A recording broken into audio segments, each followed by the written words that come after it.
righty, we are beginning our seventh nugget. Seventh little nugget, and the nugget is a Hebrew word. And it's very simple and easy to say. It's just like it looks, okay? The apostrophe is kind of a I sound, so it's kind of me sheret. Me, and you say it as one phrase.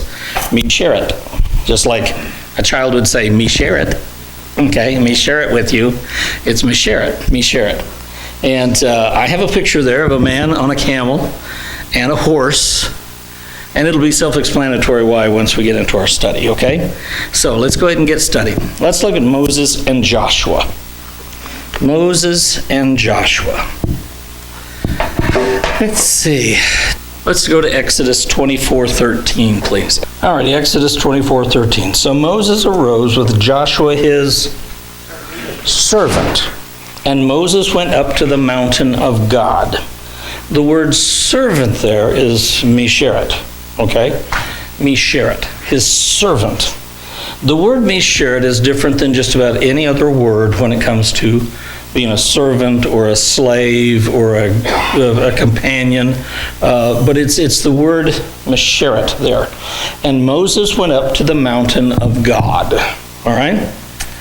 The English, we might interpret it as his assistant or his aide. But in Hebrew, the depth is much, much thicker.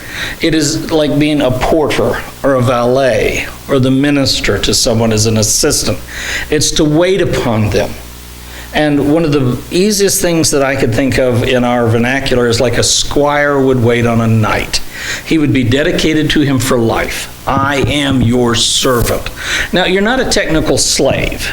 You're doing this by volunteer. You are committing yourself to someone who is in royalty and saying, as long as I live with them, I know that I've got a place to live, I've got food, I'm going to be protected, I've got the benefits of hanging around royalty, but this will be my life. I will dedicate my life to you. That's what Joshua was to Moses. Joshua was just not a buddy hanging off on the corner. We know that he wasn't related to him whatsoever. There's no relationship whatsoever. They come from completely different tribes, okay? We know that later on we'll see that Joshua is of the tribe of Ephraim, okay, which Moses is not. Of course, he's, from Jacob. And so the Levitical tribe. So anyway, Joshua is this man who was with him. And he was the servant that went up the mountain with Moses. Now, have you ever been taught that there were two on top of the mountain? Two were on top of the mountain. But in the Old Testament, anytime you talk about the person and their misheret, it's one. It's one person, you see. Because the misheret goes with the one. You just see the two together. And there's a connection there between the two. And in this particular verse that we just read, it says that they got ready to go up the mountain, right? So Moses went up to, and his servant went up the mountain. So they arose and went up the hill. And that's why I put the picture of obviously a sheikh with his servant, who would ride along with him, who would be his porter, who would take care of the baggage, take care of food, who would take care of his needs, would make sure that the tents got pitched in the desert, and all of those things would be taken care of, because everyone of any authority or power had a misheret. Okay? He had a misheret with him. It's someone who's going to believe so passionately in their master's mission that they would do any task or anything to assist in what their master was doing. Okay? A misheret went everywhere with the master and did all the manual labor and the menial tasks in order to help their master through the day, and served as an apprentice. That's why I've got suitcases down there, okay? You get to carry the luggage. You get to carry the bags. So when we talk about this, look at 32:17. Exodus 32:17.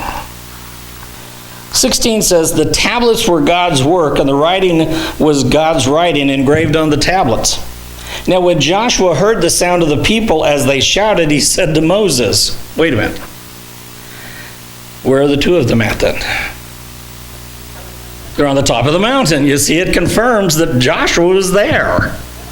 Joshua was there, okay? He was on top of the mountain, and it says, there's a sound of war in the camp. And so we got to get back down there. There's problems down below. They're covered by the presence of God and flames and fire and lightning, and the presence of God is radiant around them. God has written with his finger the tablets on stone.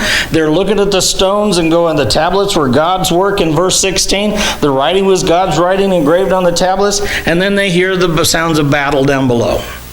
Well, we find out later that it's not the sounds of battle, but that is Brother Aaron. And Brother Aaron and the gang have gotten into trouble, okay? And they've gotten all their jewelry together and made for themselves a calf, okay? But the incredible thing is, Joshua's not a part of that. Joshua's not a part of that. And I remind you that only 2 people from the original Exodus were allowed to go to the promised land.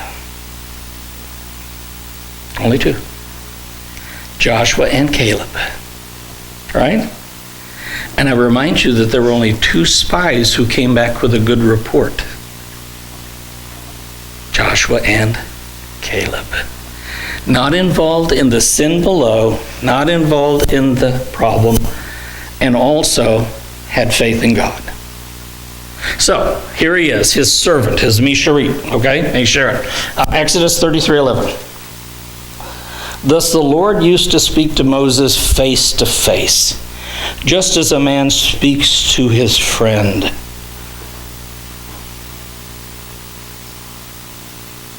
Oh, please, Lord, let it happen again.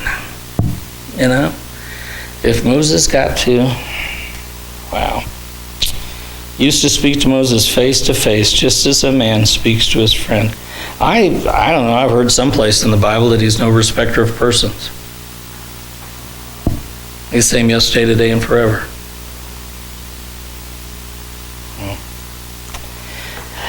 He speaks to Moses face to face, just as a man speaks to his friend. When Moses returned to the camp, his servant Misharit, servant Joshua, the son of Nun, a young man, would not depart from the tent. Now it tells us here that he is younger than Moses by quite a bit. He's a young man. And so he has probably started as a child being his servant and has been apprenticed or tutored in this job, okay? Here we see that he did not depart from the tent. Now that's not Moses' tent. That's the tent of meeting, or the tabernacle. And so even as a young man, which at that point could have been 50, because Moses had the 40 years before the Exodus and now the 40 years during it, so he's probably 60-something. And so a young man might be 40 or 50 years of age, 30, 40, 50. And so he is given the guardianship of the tabernacle. You will guard the tent. That's a heady position to have. Aaron, the high priest, but Joshua, the guardian of it, okay? This is a rebuilding of the tabernacle in the wilderness in Israel, down near the Red Sea. And they have built the entire thing to scale. It's really, really wonderful. Carol and I took over his job and guarded that day, okay? He wasn't there, so we got to do it. But it's a very meaningful place to go. Exodus 17, go back to 17. We'll learn a little bit about this Joshua Misharit. Exodus 17:9. So Moses said to Joshua, choose men for us and go out and fight against Amalek. Tomorrow I will station myself on the top of the hill with the staff of God in my hand. Now you remember that story where he has to hold the staff up and Aaron and Hur come and hold it up for him? But who's the one that he chooses to do the battle? Joshua. A great deal of faith. He said, I trust my servant so much that you will be the guardian of the temple. You're going to go up the hill and meet God with me. And oh yeah, we're going to start war and you're going to be the general. You're going to be the general. Okay? And in Hebrew, Amalek is a, let's see, how do they say it? Amalek. Malek is the name and A is a precursor to it. So it's Amalek. is how they said. But anyway, he goes out to fight, and he is the one who is given that job. His right-hand man is given the job of fighting for them. Look at Deuteronomy 1. Deuteronomy 1:35. It's what we mentioned a minute ago. Not one of these men, this evil generation, shall see the good land which I swore to give your fathers, except Caleb, the son of Jephunneh. He shall see it, and to him and to his sons I will give the land on which he has set foot, because he has followed the Lord fully. The Lord was angry with me also on your account, saying, not even you shall enter there. Joshua the son of Nun, who stands before you, he shall enter there. This is Moses. So he tells the people, one, encourage him, for he will cause Israel to inherit it. Be behind him, back him, because he's got God's blessing. He will inherit it. And so the blessings just continue to pile on this faithful servant. Well done, my good end. Do you think there's a relationship between what the New Testament says about that and what the Old Testament says about a servant? That's why we're looking at it tonight, okay? So teach him what Moses knows, Joshua the new leader of all Israel. You will be the one who will lead us and take us there. Look at Numbers 11. Numbers 11 tells us just a little bit more about him. Numbers 11, verse 28. Numbers 11:28 says, then Joshua the son of Nun, the attendant, Mesheret, okay, that's the word, the Mesheret of Moses from his youth, said, Moses, my Lord, restrained them.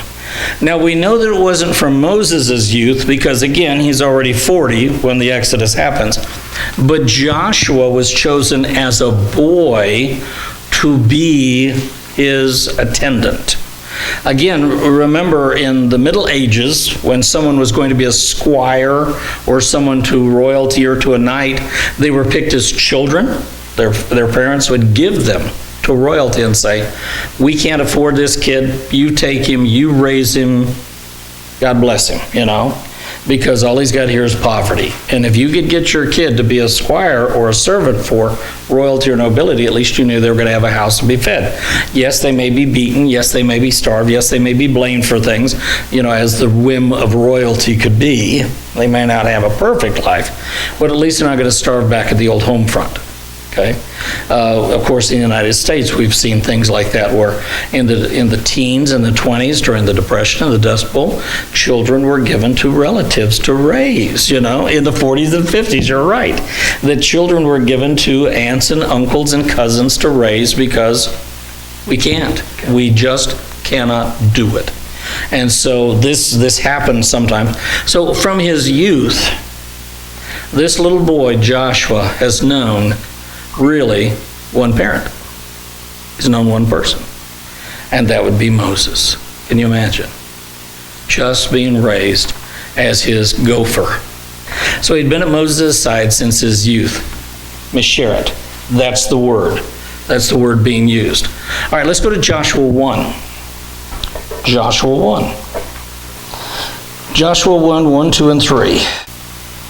Now it came about after the death of Moses, the servant of the Lord. Now the word there is not Mesheret. It's the word slave. Moses was God's slave. Okay, it's the word Ebed, means slave. So Moses, the slave of the Lord, that the Lord spoke to Joshua, the son of Nun, Moses' Mesheret. There it is, the word that we're looking for, the M word, saying, Moses, my servant, my slave, Ebed, is dead. Now therefore arise, cross this Jordan, you and all this people, to the land which I am giving to them, to the sons of Israel, in every place in which the sole of your foot. The size of Israel was promised to Joshua. Wow. God must have thought a lot of him too. Said, you are really taking the place of my slave, my servant, my chosen, my prophet. And wherever your foot treads, I've given it to you, just as I said I would to Moses. He told Moses that would happen, but Moses didn't get to go over. So that would have been a very small Israel. Everywhere you can tread, you don't get to go there. But everywhere Joshua tread.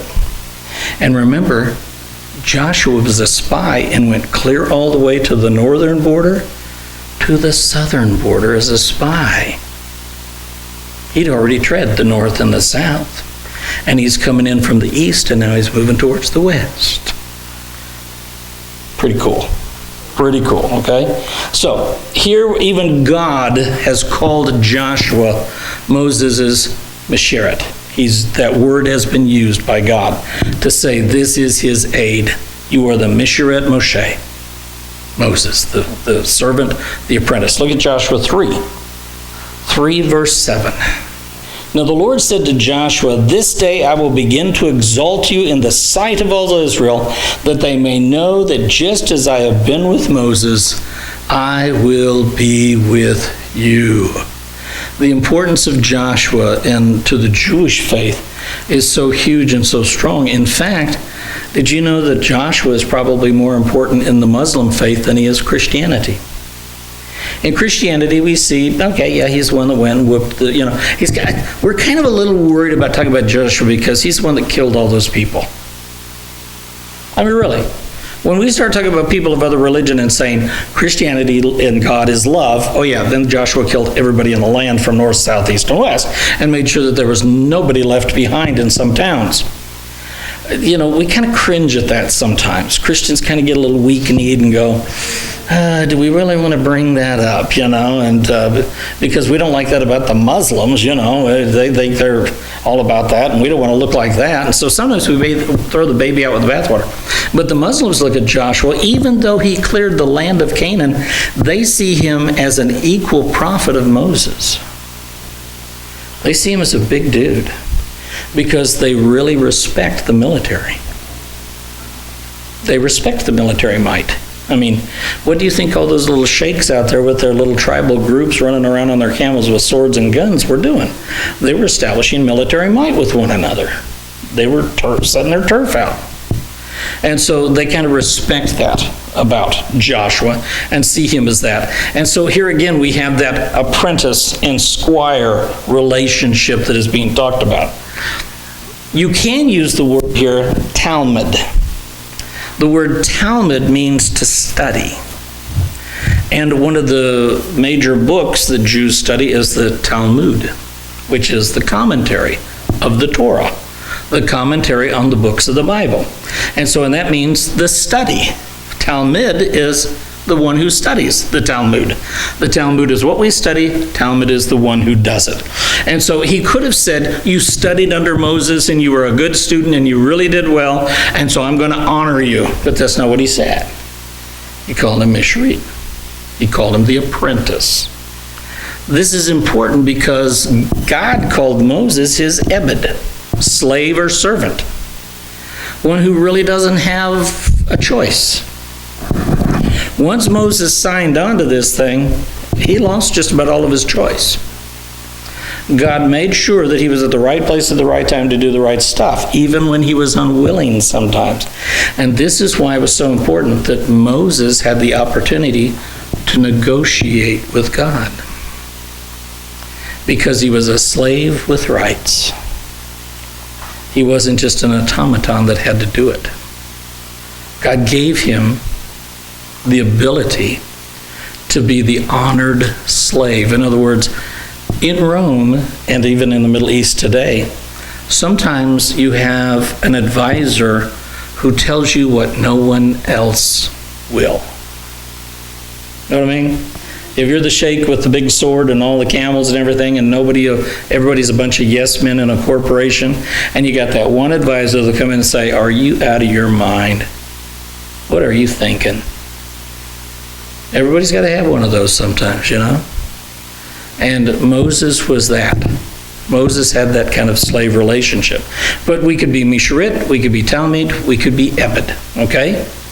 Joshua wasn't a great leader, though, because he was a Talmud. Nothing in the Bible says that he was a great student. Nothing says that he really studied with the elders and everything and knew the way of God and the Word of God. Joshua was a great, great leader Because he had experienced Moses. He had been with Moses. He got up with him. He slept with him in the same tent. They ate together. He prepared his meals for him. He was the man who was there day and night.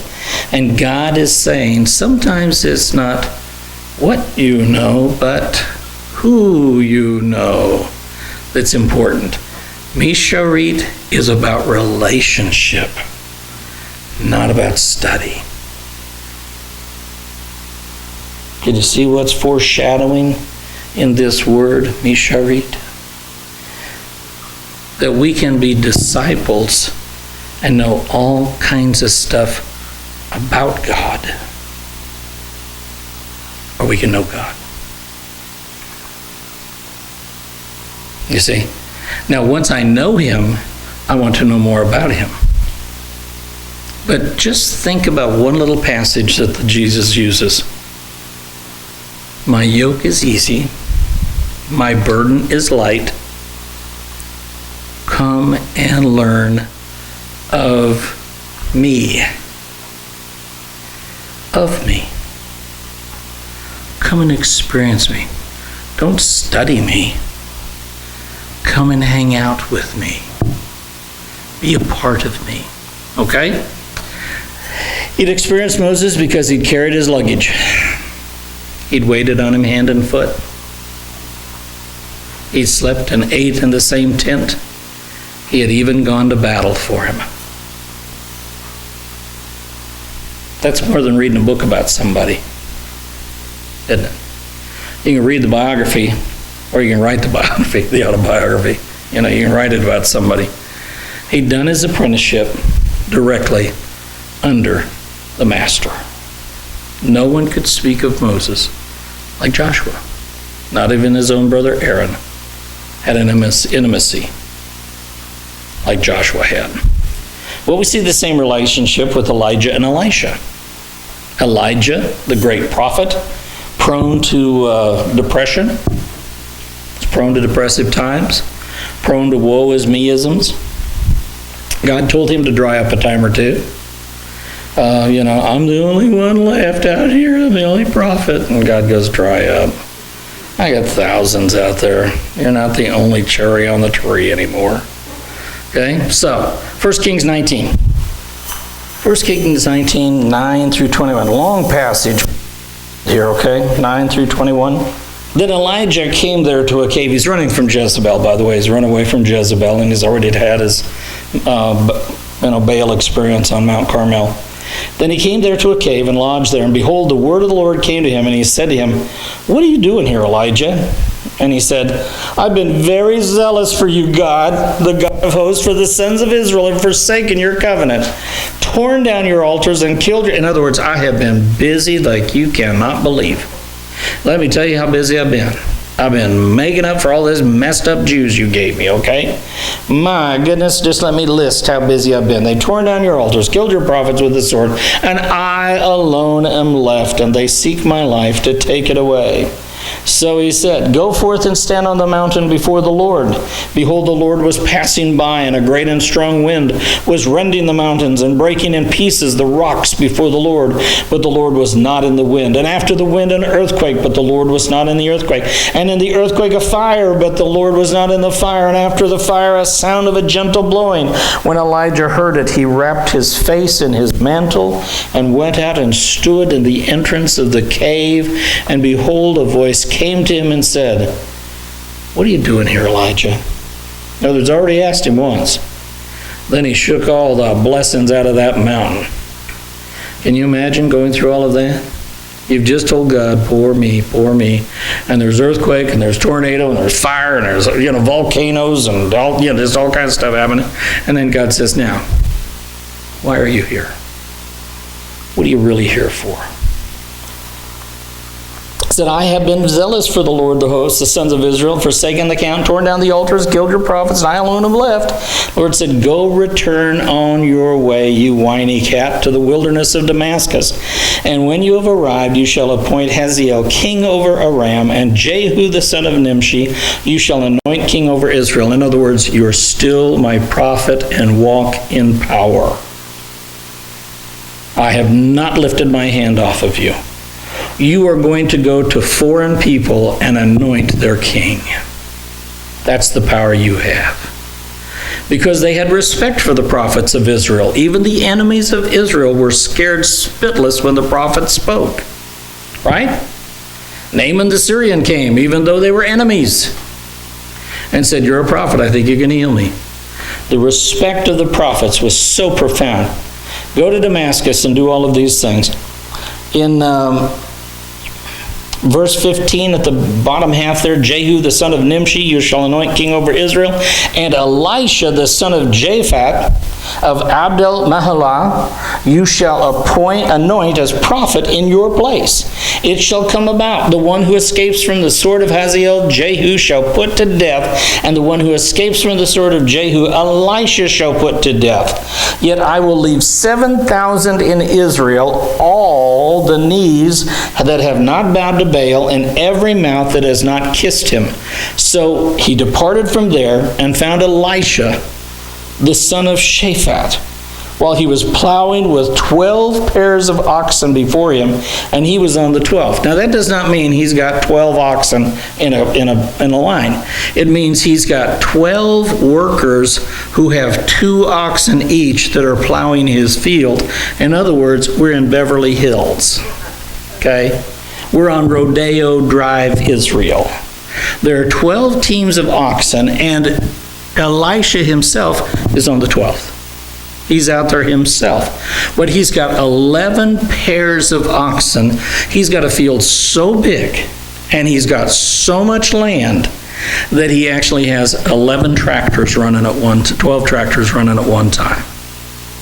And they're air conditioned and heated with GPS and Wi-Fi, okay? They are the $1 million tractors, folks. They're the $1 million tractors.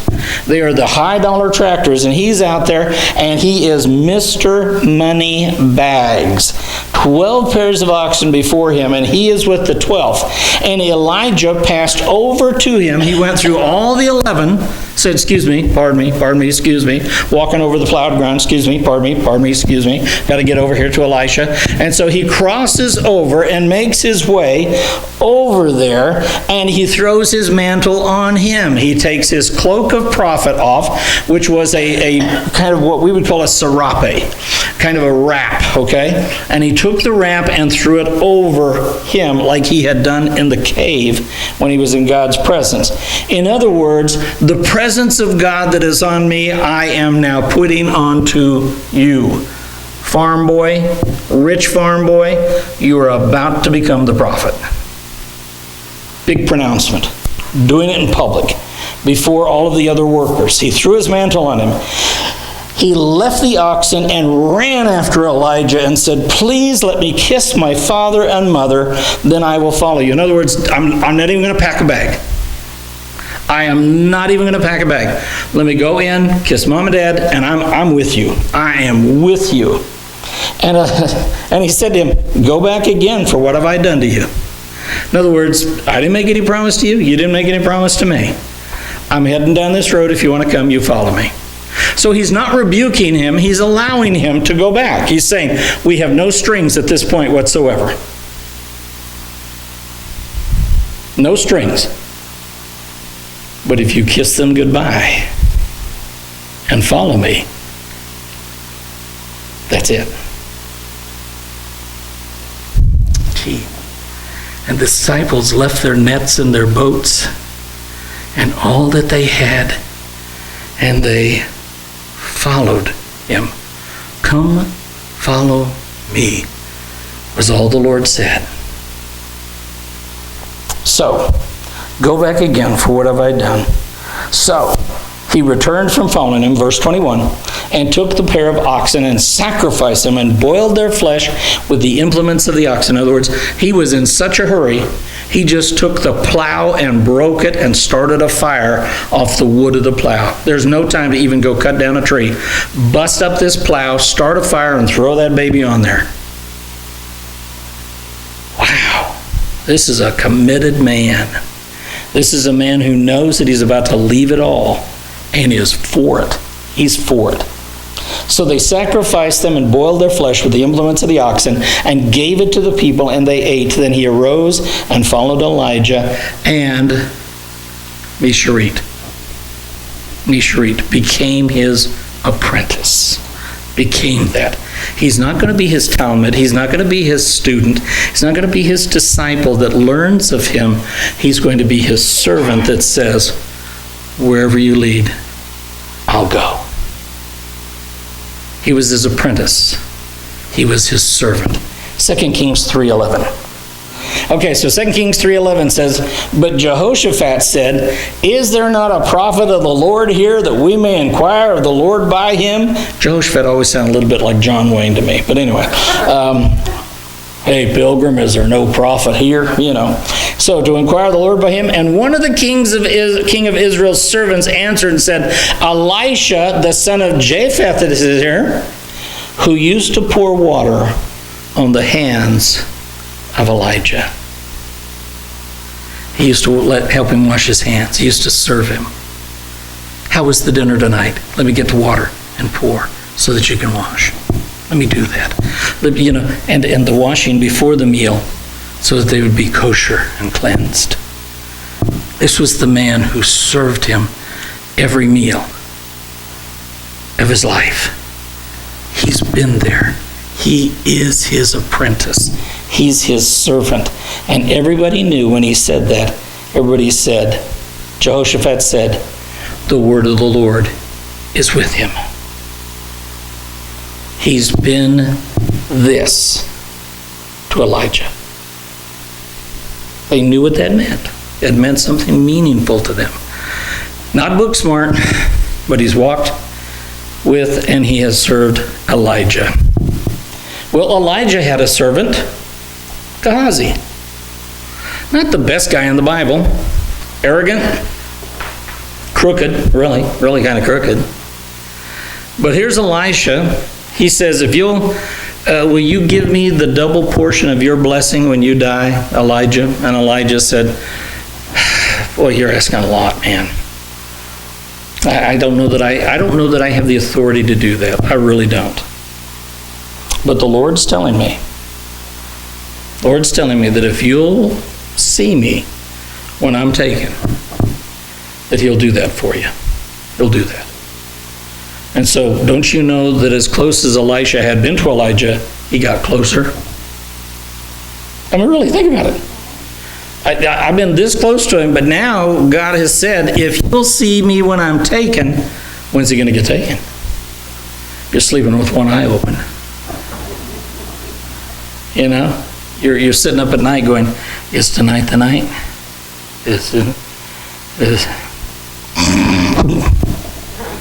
He's still here. Okay, he's still here. Waiting for that moment. And we know the story that he was taken, of course, in the chariot of fire, and Elisha did see him. Now, depending on how you count the miracles of Elijah, depends. If you consider prophecies that come true, which all of his did, and you consider those miracles, then you get a different number than when he just touched and healed people and did stuff, okay? Depends on how you count them.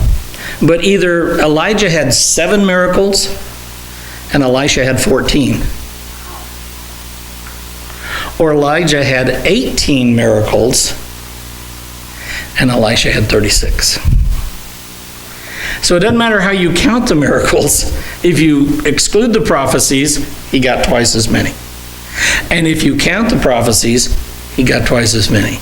Now to me, that's the only way we can really count that there's a double portion. That God kept his promise. But he did. Okay?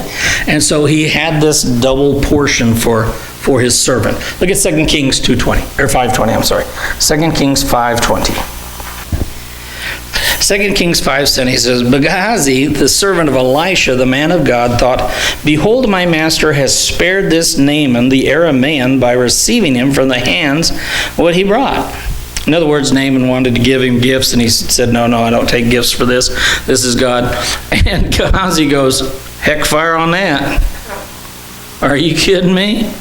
If some rich guy wants to give us something, I'm the guy that's taking care of the household here. I'm buying the groceries. I'm cooking the food.